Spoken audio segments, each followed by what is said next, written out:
up guys? Welcome to Kinemes Vlog! Hello guys! Another year 2024. We are looking forward for new beginning, new challenges, at syempre, masasayang mga memories together with your friends and your family. Kasi it's New Year, so today, we're going to talk about married life and adulting.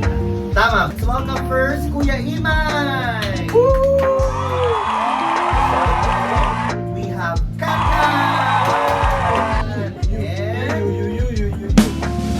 Kenneth! Yo! And yours truly, Mary. Evan Reed. Kaya naman, di na natin papatagalin pa.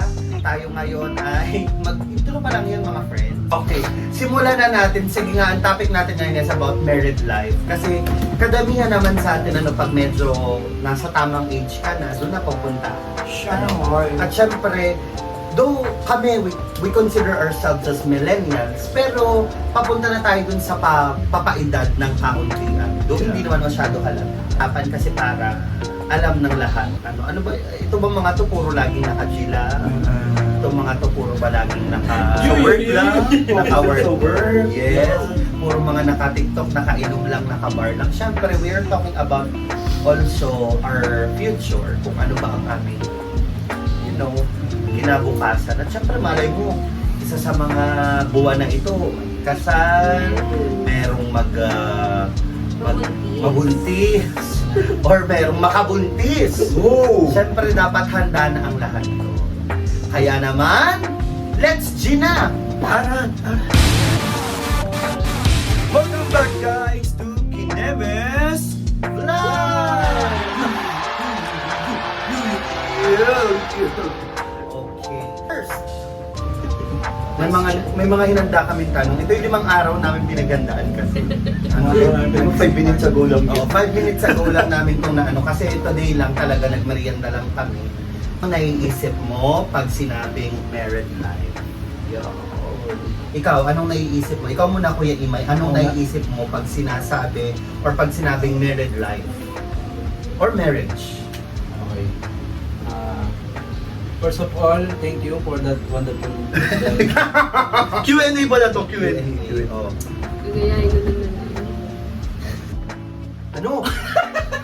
Pwede ako. By the way, my name is... Okay.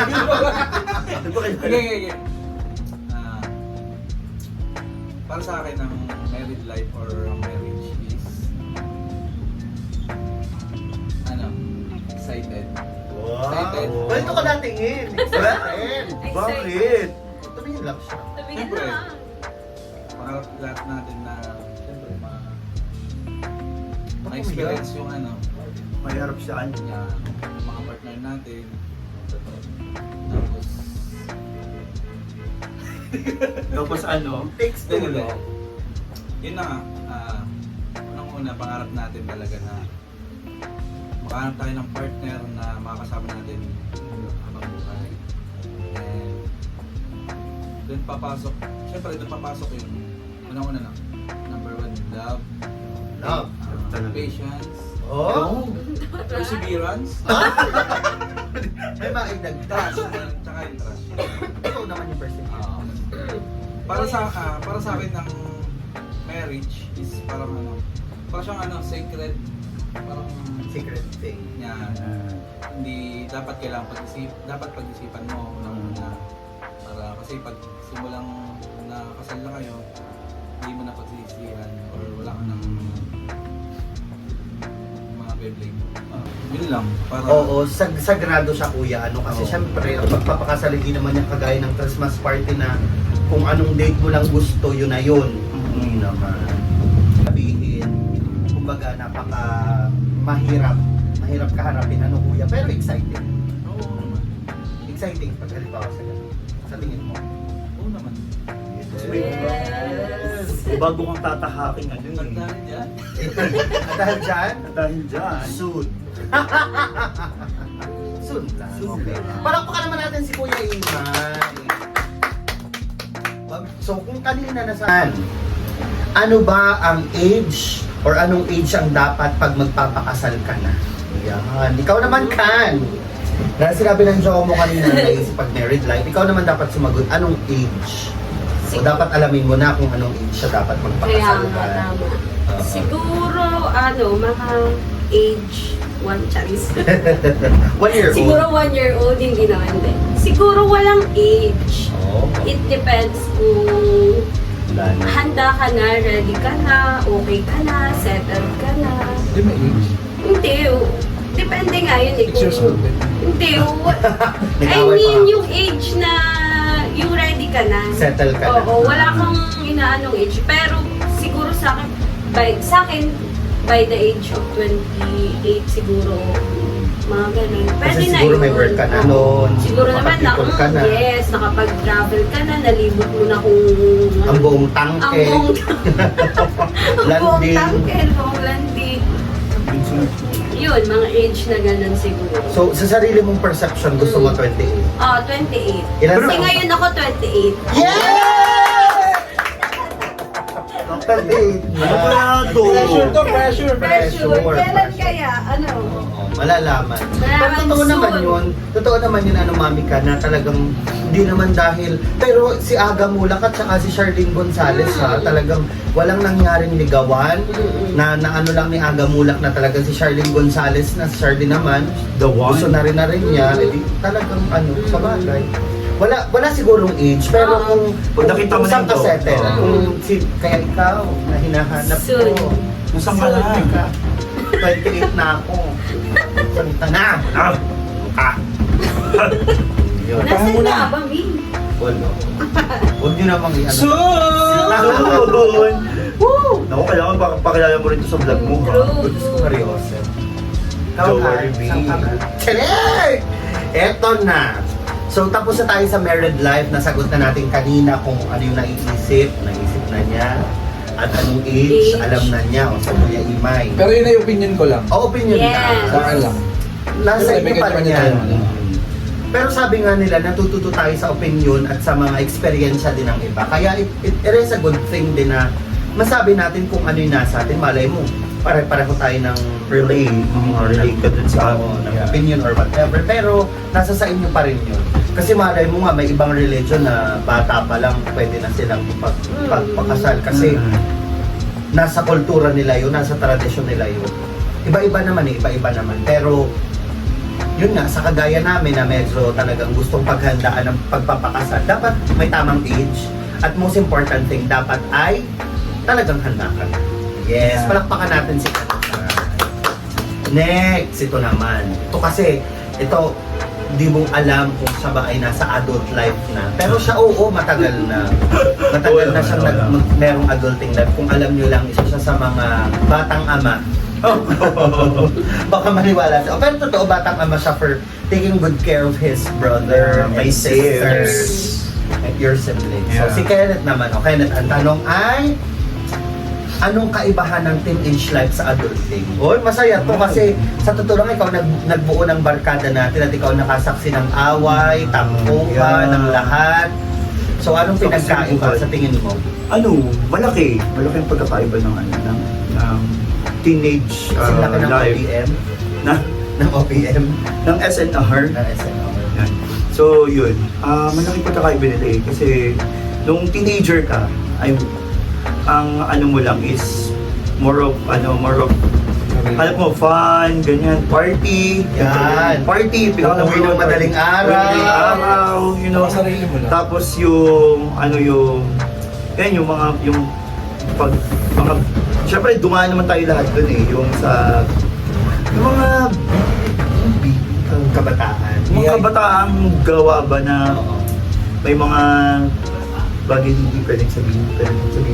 Wow, baka naman tayo biglang mapa. Hindi, pero yun, malaki ang pagkakaiba kasi tayo nun ay parang ano pa lang. Ini-enjoy natin yung yung ating pagiging teenager na pwede pa natin gawin lahat.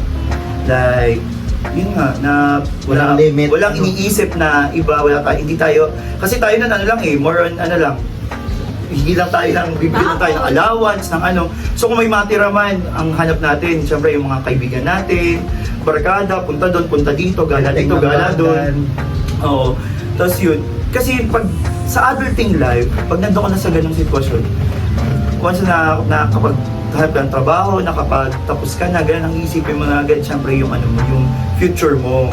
And yung mga pwedeng mangyari sa buhay mo kasi patanda na eh. So, ang iniisip mo na nun ay di yung maging stable ka, magkaroon ng, syempre pumunta ka sa pagkakaroon ng sariling pamilya, pero hindi naman. May responsibilidad Malaking responsibilidad na yung papasukin mo pag nasa adulting life ka na. So, unang-una yun, yung pinakang ano dito kasi is, dapat talaga focus ka ba? Yung that may priority ka. Yeah! And pinaka number one talaga naman sa atin is our family. So, yun nun. Yung iba sa atin ay hindi, tulad ko, like hindi pa ako, wala pa akong family, pero ang aking priority pa rin ay yung aking mga kapatid because wala na akong parents. So, may mama pa naman, pero ako yung pinakang breadwinner, pero ako yung nag-support sa mga kapatid ko. And yun, mahirap, pero mas kakayanin. Masaya kasi, mas mahirap pero masaya.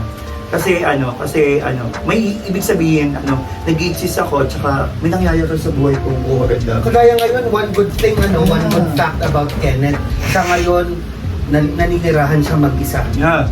Pero still, binibigyan pa rin niya the support is ng support sa kanyang mga sa kapatid ko, yeah. Meron na akong yung kapatid ko, yeah. Shout out. Magaling. Yeah, going sa 4th year architecture student, yan, si Dazen. Yeah. Woo! Uy, may nalimutan tayong batiin kanina. So, Si Kuya Jello at saka si Mami Del. Ang not so Jello. So yun. Yan ako, ito magandang sample din yan ako kung kasama lang namin itong mag-asawa, itong newlywed na itong Last year. Ito last year lang eh. Ang ganda din ng ang ganda din ng nung kanilang experience, tsaka yung combination nila doon kung paano sila dumating sa sitwasyon kung nasan sila ngayon. Yan. Tsaka kung paano nila inihanda. Galing-galing yung story paano nila. nila inihanda yung kanilang talagang Yeah. sarili nila din. Magaling. Yun. Dahil dyan pautang. Yun, I'm sure one of this may vlog si Mami dun sa dalawa. Oo, yan. Promise, sobrang nakaka-inspired yun. And so yun lang, yun yung sa akin. Big difference ng adulting life sa teenage Masaya, aminin natin masaya ang teenage life. Pero pag dumating ka na dun sa mga quarter life mo or quarter age mo, mga pa 25, 26, 27, 28, parang may mga maiiba ng priority sa'yo. Hindi na lamang para lang sa'yo ng para lang sa'yo. Though, that's a good thing na dapat meron ka rin para sa'yo.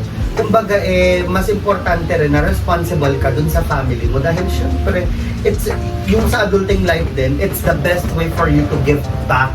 Kasi diba, syempre, yung mga magulang natin, sila yung nagkirap sa atin. So it's our time naman para, dahil may trabaho ka na, para to give back naman sa kanila. Kung dati tayo nahingi ng 20, nahingi ng 10, pang knowing muna. Ngayon, ito naman yung panahon para mailibre sila, mabigyan ng pagkakataon para mapasaya sila. Malaki ang difference, Kenneth. Sobrang laki ng difference. At dahil dyan, ngayon naman, kung natanong na natin sila ng isa-isang tanong, ito para sa aming lahat na lang. Ano ang ine-expect mo sa pag married ka na or sa married life? Medyo tayo to. Nagkatakot. Kasi syempre minsan ang expectation, minsan nababali yan. Kasi minsan pwedeng mag-iba. Simulan ko? Yeah. Okay, simulan ko. Ikaw, I don't know kasi hindi ko naman alam kung ano ang future ko if I'll be having a girl or whatever. Pero ako kung siguro maikakasal man ako or pag kinasal na ako, siguro ang ina-expect ko ay parang napakasaya kasi kasama mo na yung taong mahal mo.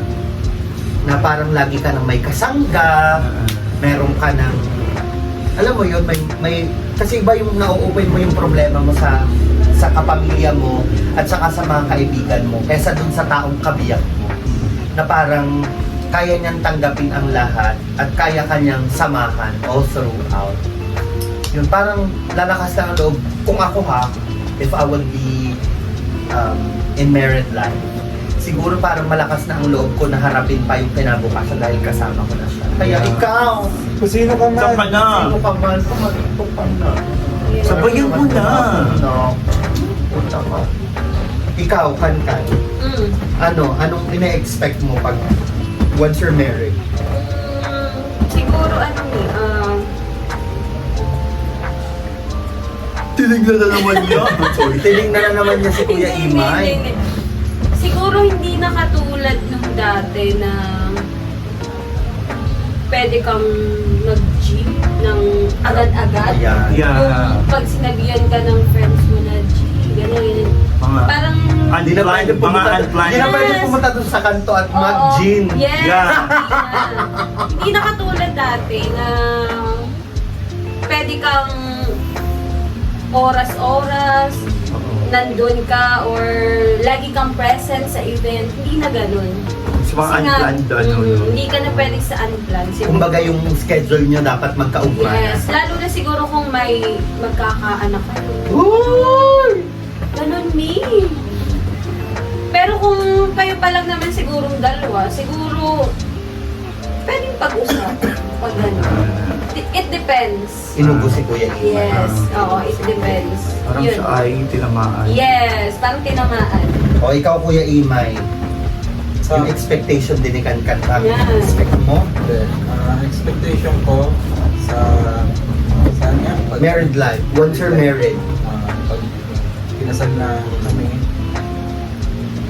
para sa akin challenging.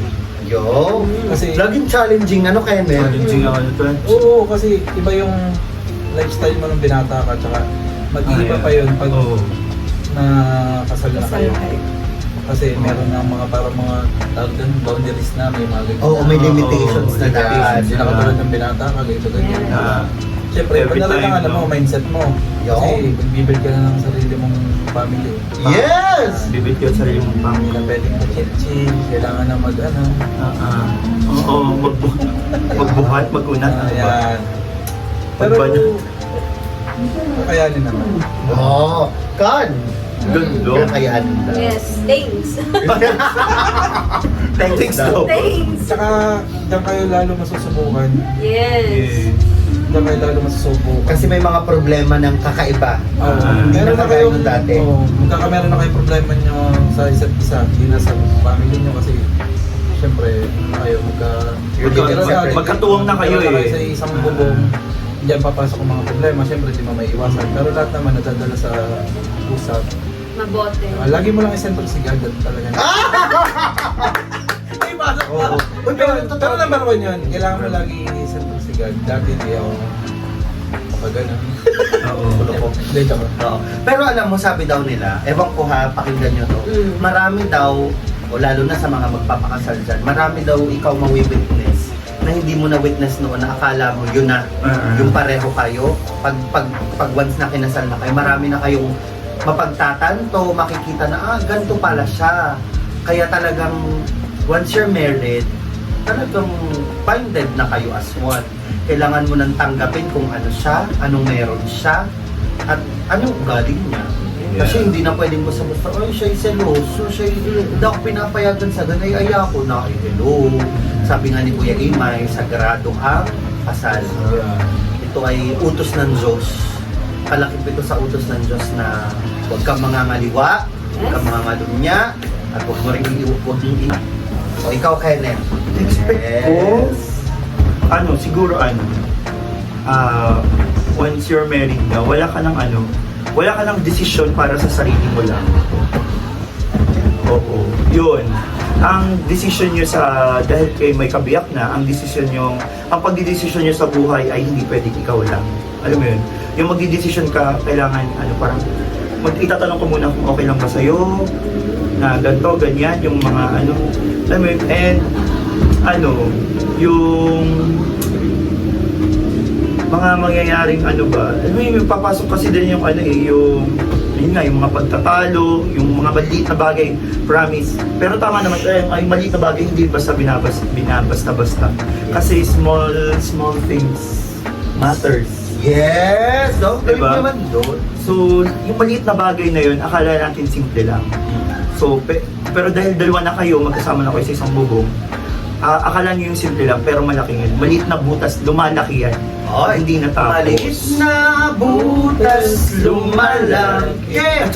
At saka ito yung pinakang ina-expect. Pero yung bang ano, yung pag-aaway, kailangan ano, hindi matapos yung gabi o yung araw na hindi ko kakausapin yung wife ko, yung partner ko. Yun nga, nasa ano ko na. Hindi pwedeng matapos yung araw na ano na tayo magkaaway. Alam mo, Na-expect ko na kailangan ano tayo, buo pa din yung kahit tayo may pagtatampuhan, klaruhin natin, ayusin natin. alam mo kan tama ka dyan. Kasi ako, for almost siguro mahigit 10 taon kong pag-host, lagi yan, pag sa kasal, yung mga ninong at ninang lagi nilang sinasabi na, huwag tatapusin ang araw ng kayo magkaaway. Dapat lagi nyo itong pag-uusapan. Alam mo na. Yaw!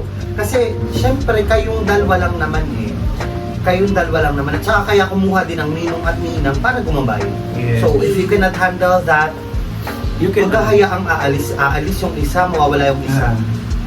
Magpatulong kayo sa mga mas nakakatanda. Oo. Pwede naman yung ganun.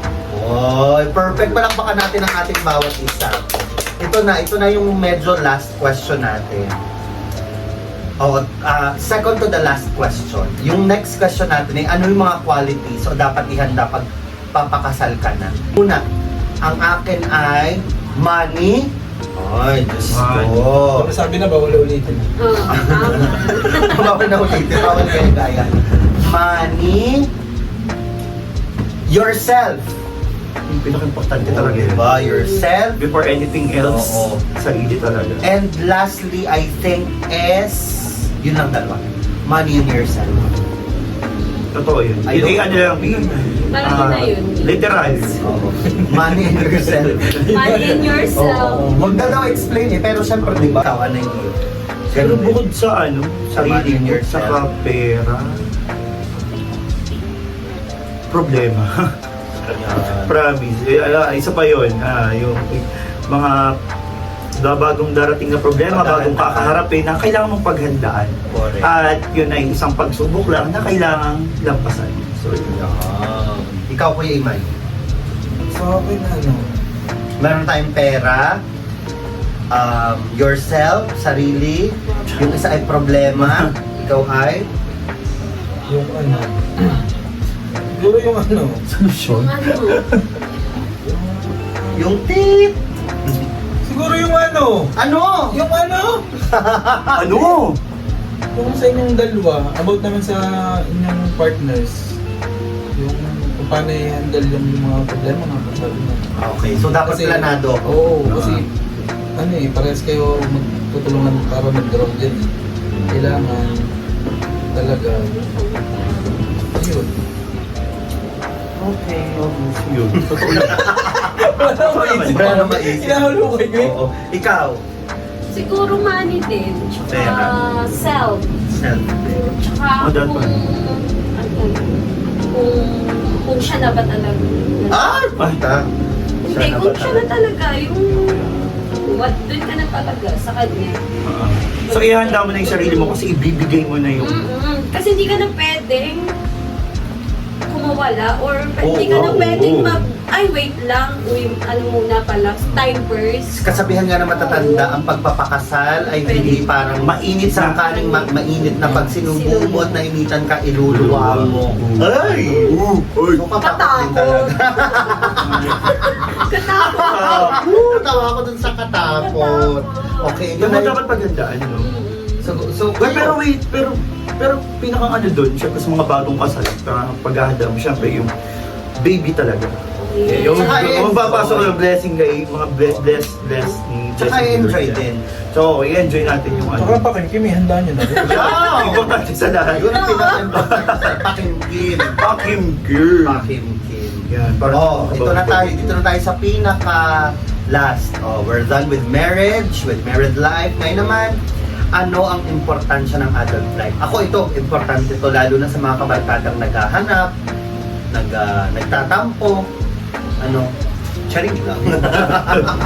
Sabay charing. Award. Hindi, kung kasi, kasi yung adulting life, it's the best time for you to think about yourself, the things that matters the most para sa sarili mo, sa convenience ng sarili mo. Kasi yung adulting life, ito na yung parang isa sa mga seryosong parte ng buhay mo na kailangan mo nang bigyan ng importante. Totoo kaya yung mental health Yeah. na dapat you take care of your mentality, your sanity, and everything. Kasi hindi na kagaya nung dati na pwede ka mag-inom 24/7. Ngayon hindi na. May mga study daw na dapat bago mag-30 or bago mag-40, medyo bawas-bawasan ang mga vices. At saka ito na yung time ng buhay natin na hindi na natin talaga kaya lagi magsama-sama. Kasi sa trabaho, and most important thing, yung mga bagay na dapat mo na rin i-priority. Yun yung importansya ng adult life para sa akin. Yung importansya ng sarili mo at yung importansya ng time na dapat yun lang ang gagawin mo at kung ano lang ba dapat yung gawin mo. Hindi yung basta-basta na. Bro. O ikaw. Si Kan, ikaw. Ganun muna. Ganun daw muna. Ano kayo? Ano? Importansya ng adult life or adulting. Importante ng adulting. Ay, sige, ako na muna. Yan, Ano ba na? Nakaisip na ako agad. Siguro, importance ng adult life ay yung sarili mo. Yung matanggap mo yung sarili mo na Hindi na ito ako. ko, Oo. ganito lang, Hindi na kagaya hindi ng na dati. katulad ng Oo. dati. Na pwedeng G. Oo, G. true. Kasi, syempre, yun nga, yung sinabi ni Mami, may iba-iba tayong priority. Family, Tama yan, syempre, Kan. kauna-unahan, family. Nagtuturo kasi ako ng personality development. Habang tumatanda tayo, merong mga declinement na sumasunod. Kasi, syempre, iba-iba tayo. Hindi mo mapiplease yung ibang tao. Hindi mo naman pwedeng sabihin na may problema kang ganito. Kasi, syempre, iba-iba nga eh. May problema din silang kanila na kinakaharap. So, Yung first time natin to. bakit mo... Huwag niyo sabat. Hindi, sa akin, May. Hindi sa akin, May. Halimbawa, may problema. Ayoko naman na, alam ko naman na may problema ka din. So, bakit ko ipapaproblema sa'yo yung problema ko? Eh, syempre, Tama, siguro kaya ko naman kaya ko naman sigurong lagpasan or basta yung sa tulong na lang din siguro ng family and kay God. Siguro magiging strong ka at saka maaayos mo yung personality mo gano'n. Basta. Yay! Paisip agad ng ano. Galing mo doon. O ikaw, Kuya Imay, bago si Kenneth. Sir, si Kenneth na ang last. Okay. Sa akin, ang importance ng adulting is yung ano talaga, maturity. Be Oo. mature. Kasi, Big word. syempre, mga binata pa tayo, ganun. Kailangan natin mag-mature. Yun. Kasi, hindi naman tayo habang buhay binata. Hindi na tayo pabata. Ngayon, tsaka napakaikli ng buhay para Enjoy may stressin mo yung sarili mo. Tama. Lagi ka lang magsaya. O, pwede pa rin namang magsaya eh. Pwede pa rin namang magsaya. Yun ay kung kaakibat nun, yung desisyon na gusto mong gawin yung mga bagay na Ayun. Basta, napakaikli ng buhay. Live life. Hindi Piliin naman tayo lang kasi natin. dito, hindi tayo immortal, hindi tayo. Oo, totoo naman yan. Tenyukan. Oo. Kay Kenneth ko natutunan naman yan. Yan. Kaya, yun. Enjoy lang kayo habang binata Sa mga kagaya kong overthinker dyan, Yan. bawasan. Bawasan. Kasi, yun na, hindi na tayo habang buhay dito, hindi tayo permanent. Pero yung video yan, madaming makakapanood na. Abangan namin yung mga Yeah. comments nyo. Ano tayo, matatanda na. Oo. Siyempre, makapanood natin yung mga Oo. kabulastugan natin. At saka ito. Nasa vlog ko. Oo. Nasa vlog. I'll be uploading. Search nyo lang. Oo, hindi lang sa YouTube, I'll be uploading. 30 years yun on from Facebook. now. Ano pa, ano? Ito, Ito pa din. single, charing. Uy. Ikaw na. Siguro yung goal, tsaka yung Goal focus mo. driven. Yeah. Yung importante, yun na, importance nito is yung focus mo sa goal mo. Kasi nandito ka na sa sa sitwasyon walang permanente, pero dito ka na sa sitwasyon na na alanganin ba? Lahat alangan. Pero syempre nasa sa atin naman yan kung paano natin gagampanan yung kung paano natin i-handle yung sitwasyon ng mga darating, yung mga problema, alam mo yung part of our life na yun. Pero importante kasi dito yung focus mo. Yung priority mo na kung ang focus, pag nasa adulting life ka na at nasa yung pagpapamilya or kasi going to the future kasi is going to our future, kailangan focus tayo sa mga gusto nating mangyari sa buhay. Kasi kung tayo ang isip natin ay magulo, ang isip natin ay laging pabago-bago, undecided, ganyan. So mawawala tayo sa lahat ng mga pinagpaguran, lahat ng mga gusto nating mangyari sa buhay, mawawala ng saysay. So yung pinaka-importante is tayo, focus on our goals, and yun, Be true to yourself. be true to yourself, And pray.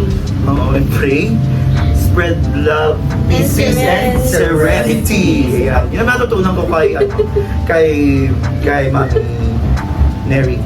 So yun. And yun guys, ang ganda ng topic natin. Yes. Ang ganda nito. Ang dami nating na Ang dami natin na pag-usapan. Kaya naman, baunin nyo to. Sa Saan? Sa Bukas. school. Pagpasok one day Ah, naman. so yun. Thank you very much for watching our vlog. This is our first time na makasama ko sila sa vlog ko. Hindi pala first time. Mga second time kasi dati medyo matagal na. Naalala ko na nasira ko pa yung Yung alin? yung Yung pang... Oo. So maraming salamat. Ito lang yung aming nakayanan, but I'm hoping for more na aming kasunod marami na kami, and sana may mga natutunan naman kahit papaano.